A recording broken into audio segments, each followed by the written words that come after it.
So I got woken up twice in the middle of the night from really big contractions. And so the second time, it's 4 o'clock in the morning.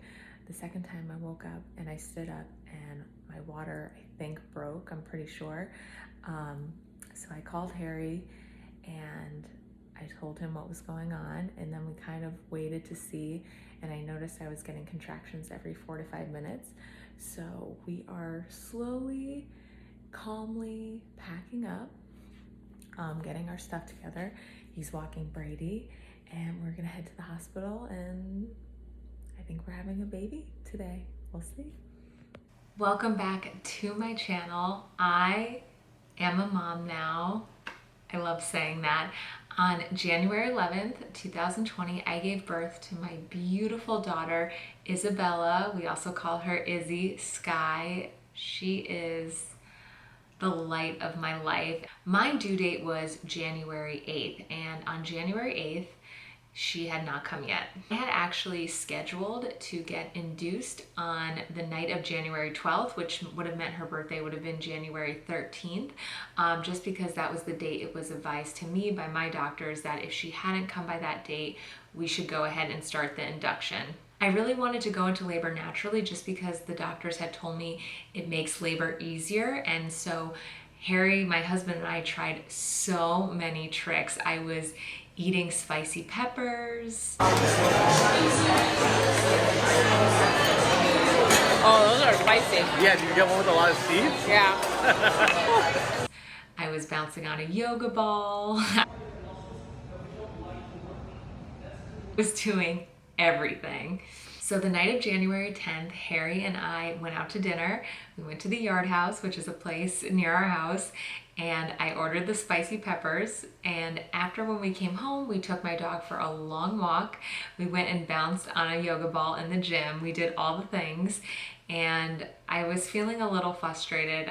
You get this feeling that the baby's just never gonna come, which of course is not the case, but you're just so excited to meet the baby, and you just feel like you're in this crazy waiting game. 11 o'clock at night rolls around, and I'm starting to feel contractions. And I had been feeling contractions the past few days. They weren't consistent. They weren't super, super intense. So I thought, you know what? I might be going into labor, like the very beginning stages of labor, but I'm not 100% sure. So I decided I was just gonna go to bed. And yeah, of course, like if they weren't consistent and I didn't think I was in active labor, I just wanted to get some sleep, because what if tomorrow I did go into labor? You need a lot of rest and a lot of strength. So I passed out. At 1 o'clock in the morning, I got woken up by a really big contraction, like so big it woke me up out of my sleep. And I was like, ooh, that was really, really intense. So I waited a few minutes and I wasn't feeling anything consistent and I was exhausted, so I fell back asleep. At 3:30 in the morning, I got woken up again with a really big contraction. And this time I had to go to the bathroom. So I got up out of bed. I was walking right down that hall to the bathroom. And all of a sudden, I felt my water break. I went to the bathroom, I turned the lights on, and I saw that I had a little bit of bloody show, which is, from the water breaking, it's blood tinged, and without getting into too many details. So I called for my husband and I said, hey, I said, can you come into the bathroom? I think I might have gone into labor. Harry gets up, comes to the bathroom, and then all of a sudden, it was like I didn't even need to time my contractions. I just knew. I could feel them consistent every 5 minutes, like clockwork. It was just like every 5 minutes one came on, and I hadn't felt anything like that. So I said to Harry, I said, I'm in labor, but I think this is like the very beginning stages. I don't want to rush. My dad gets up really early, so we wanted to call my dad, fill him in, make sure he could come pick up the dog. So I'm like packing up the finishing touches on my hospital bag. Oh, here comes my dog. And I calmly call my dad and I say, I think I'm going into labor. I'm packing up the bag. Can you come get the dog? My husband walks the dog. I'm packing up our stuff. And I felt like I had my hospital bag pretty packed, but I didn't have my toiletries packed or anything like that. So I was trying to get that together, and I was actually trying to get myself ready a little bit just because I knew, you know, it was 3:30, now it was like 4 o'clock. I'm like, this is gonna be an all day thing. So I wanted to just like brush my teeth, get myself together. Got everything, we're on our way. Are you excited, Dad? Are we going to the hospital or are we going on vacation? All right, let me get my water bottle and we're on our way. Then we got into the car and went to the hospital. All right, we're in the car and we are on the way. I'm so excited. One of the best things you can do is pre-register at your hospital and call your doctor ahead of time, because they can let you know that their patient is coming and to get a labor and delivery room ready, or to just so they know that you're coming. Of course, we didn't do that. By the time the hospital was so close to our house, by the time we got there, we just hadn't gotten a chance to call the doctor. And so I went in and I had to wait a little bit while they could check me in and all that good stuff. And then finally we went upstairs to not the labor room, but the pre-room, where they have like a bunch of beds where the nurse will examine you and try to see if you are going into labor.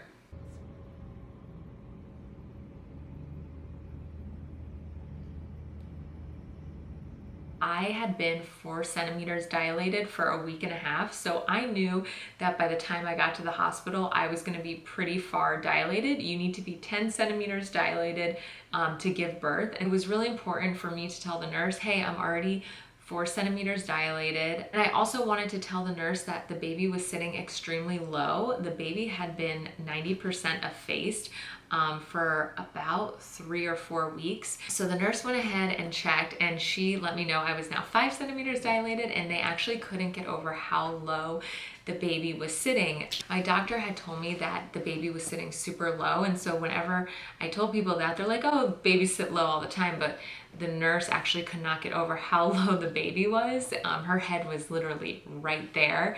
So they knew, they said, so at this point it's like 5 o'clock in the morning. They said, you're gonna have this baby by lunchtime.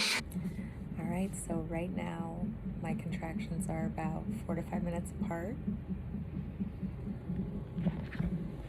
Say hi, Dad. Yeah, they're exactly 5 minutes apart. Yeah.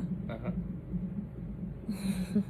Before I could get up and walk around, they needed to put in a needle into my arm so that they could draw blood work, and so that they also had a port to plug in IV fluid. And the woman put it in and my vein blew.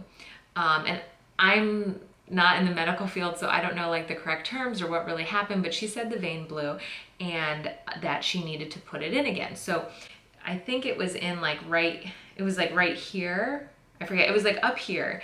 And so then she put it down here. And so after she put it in and she took the blood work, I said to my husband, I said, my arm is really hurting.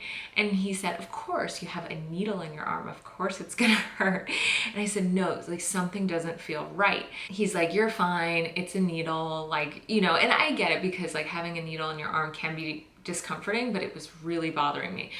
So we get up and we're walking around, because for me it was easier to soothe my contractions walking around.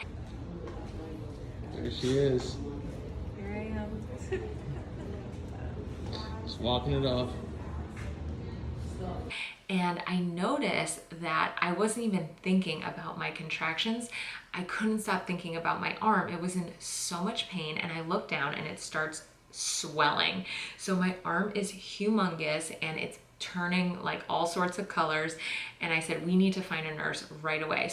We find a nurse and I show her my arm and I said, I don't think I'm supposed to be in this much pain. Like, and I couldn't soothe myself with my contractions because I was in so much pain in my arm. So every time I got a contraction, I couldn't use my arm to like brace myself or help myself. And I started getting so erratic and I was hysterical. So finally, they moved the IV over to this arm. This arm still hurt, but the pain immediately subsided and I felt like I could brace myself more and I could focus on the contractions. So at this point, I'm in the labor and delivery room.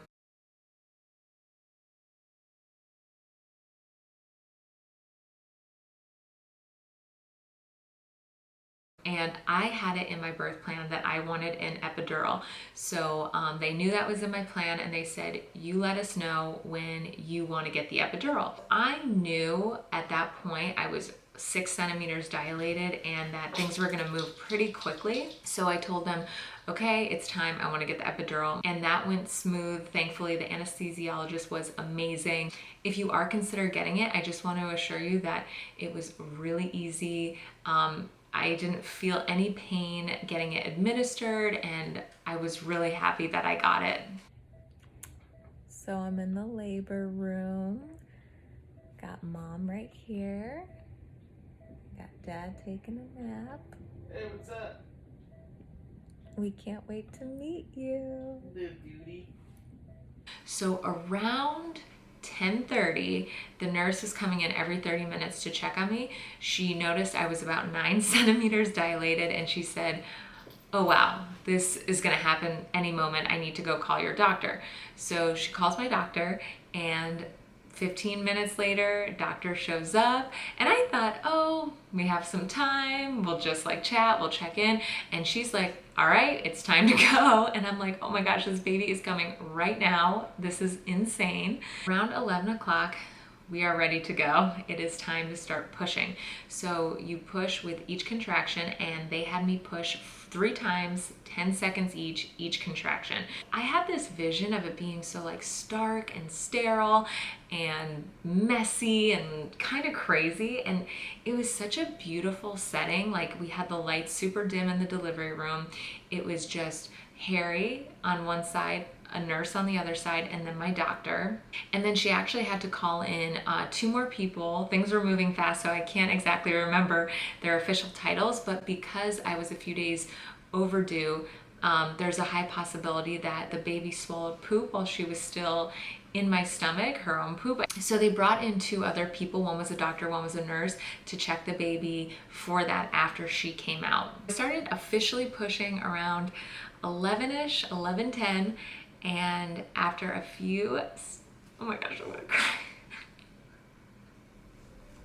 After a few pushes at 11:33,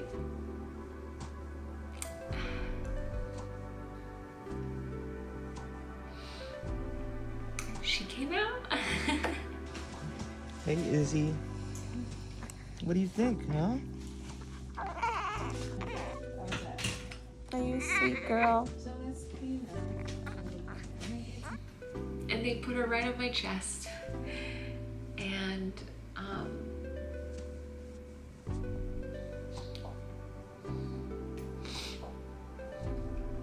I don't know if words can ever describe that feeling.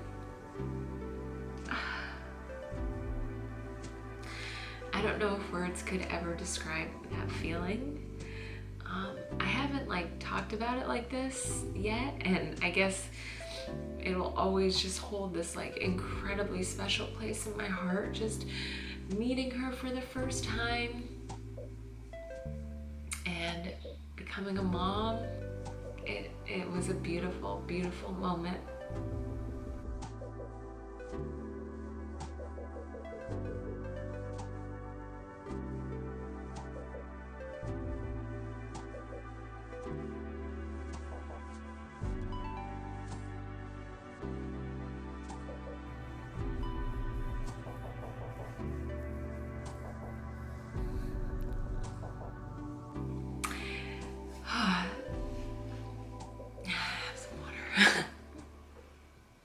Then after I had the baby, they took her to go get cleaned off after she went right to my chest.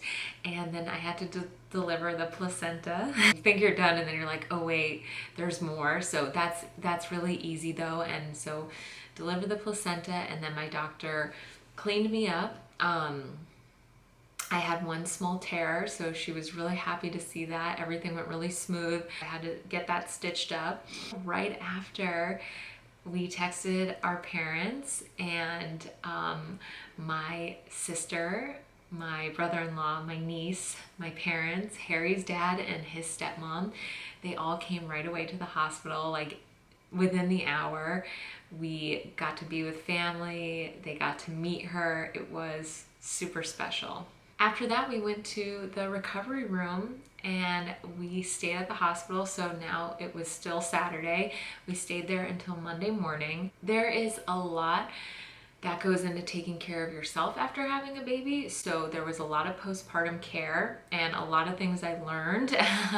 And so if you would like me to make a video about that, let me know in the comments below. There are so many things I wish I knew ahead of time, but I will tell you this, if you are so lost and so confused on what's to come, trust me, I was there. I just want to assure you that you learn quick, and learning as you go is totally fine, because every birth and every baby is going to be different, and nothing is going to prepare you better than just on-the-job training. I wanted to keep this video specifically to my birth story, but if there's anything I missed or anything you have questions about, just let me know in the comments below, and I share every single day on my Instagram at @melissfit_, so make sure to give me a follow there, and I can't wait to continue to share more. I hope you have an amazing day, and like I always say, spread love and positivity wherever you go. Bye.